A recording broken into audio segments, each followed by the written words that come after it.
lembrar da estequiometria da reação, né? Então, não basta só a gente saber ou explicitar como as concentrações de uma certa espécie mudam com o tempo, né?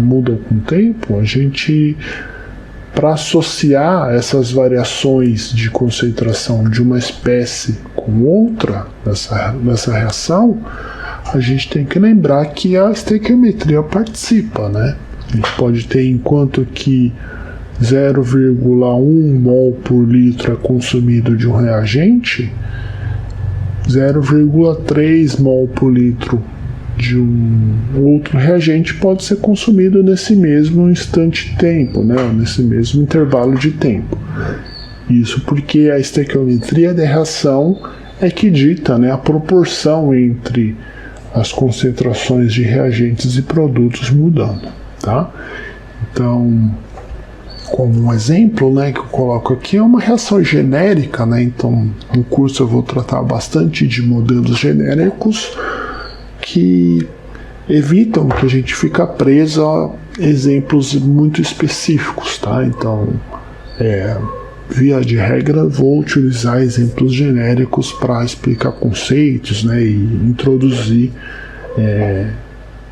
definições assim por diante, tá? Então, quais seriam as relações entre as velocidades instantâneas das espécies em reação aqui, né? De A, B, C e D.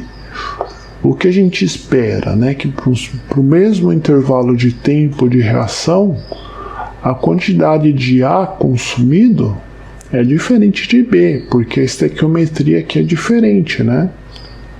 Aqui, para esse mesmo intervalo de tempo, a gente espera que o dobro de B é consumido em relação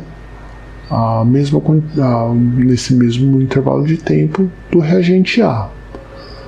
Além disso, né, a gente espera também que, enquanto A, num certo instante de tempo, é consumido, o triplo de C é formado. Então, a variação da concentração tem a magnitude e tem também o sinal diferente, dependendo se a espécie é reagente ou produto, né? Então, a derivada com relação ao tempo vai assumir,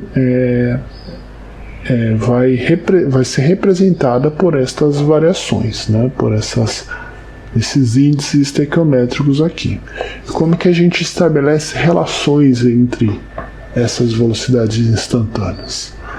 Basta a gente trabalhar aí com esses índices estequiométricos, tá? É isso que a gente vai fazer agora.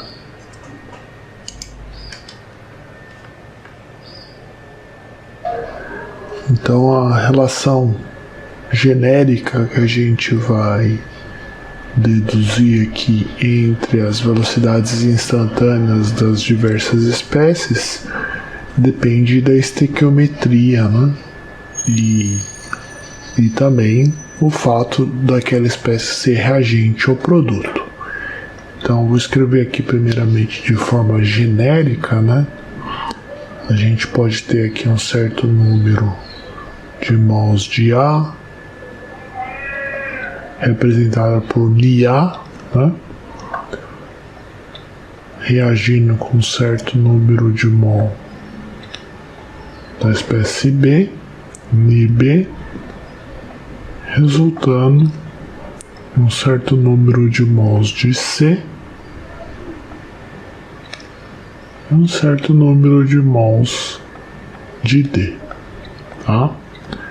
Então, NiA, NiB, NiC ou NiD representam os índices estequiométricos de cada uma dessas espécies.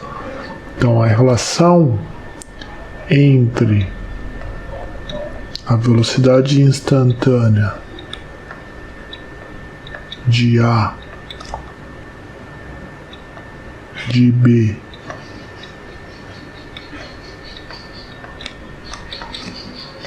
de C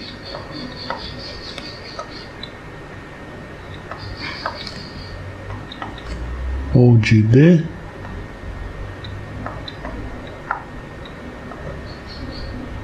vai depender da estequiometria de cada uma dessas espécies. Então, 1 dividido por NiD, 1 dividido por NiC, 1 dividido por NiB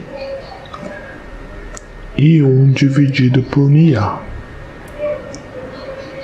No entanto, a gente também tem que lembrar que para que esta igualdade seja satisfeita, ou seja, para que a gente tenha uma relação matemática entre as velocidades instantâneas, a gente tem que lembrar que enquanto a velocidade instantânea do reagente A e B é negativa, ou seja, a concentração diminui com relação ao tempo, a velocidade instantânea de C e D, que são produtos, são positivas, né? Ou seja, as concentrações de C e D aumentam no tempo.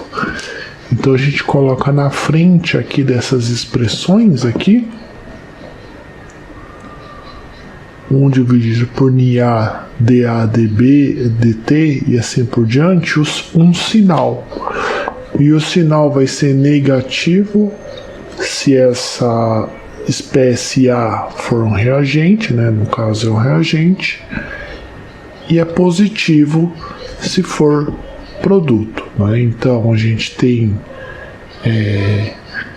aqui seria mais, então a gente omite o mais, né, para o C, e omite também o mais do D. C e D são as espécies produto, tá? Então o negativo ele surge aqui na frente das expressões envolvendo as velocidades instantâneas dos reagentes, certo? Então agora vamos voltar para o exemplo. Como é que a gente acha a relação entre as velocidades instantâneas de cada uma dessas espécies, considerando a estequiometria e o fato de cada uma delas serem reagentes ou produtos. Então, por exemplo, como a estequiometria de A é 1, vai ficar menos 1. Então, no exemplo,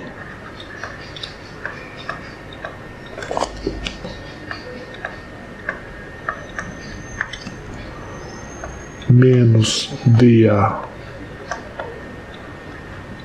dt vai ser igual a menos meio dB dt, né? Então aqui é negativo porque B é um reagente e o 2 aqui vem aqui embaixo, mais 1/3 dC dt mais dd dt. Tá? Então são positivos porque C e D são produtos. E aqui o 1/3 surge do 3 aqui do índice estequiométrico.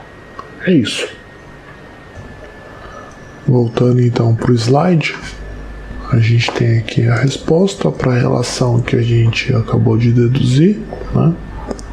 Justificando as proporções entre as velocidades instantâneas e também os sinais, né, envolvendo aí nas relações.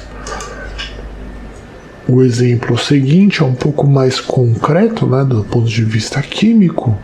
Envolve a reação no estado gasoso do pentóxido de nitrogênio, resultando no dióxido de nitrogênio e o oxigênio, né? Quais seriam então as relações entre as velocidades instantâneas envolvendo essas três espécies químicas, tá? Então, se vocês quiserem tentar fazer, dá uma pausada aqui no vídeo e aí eu coloco a resposta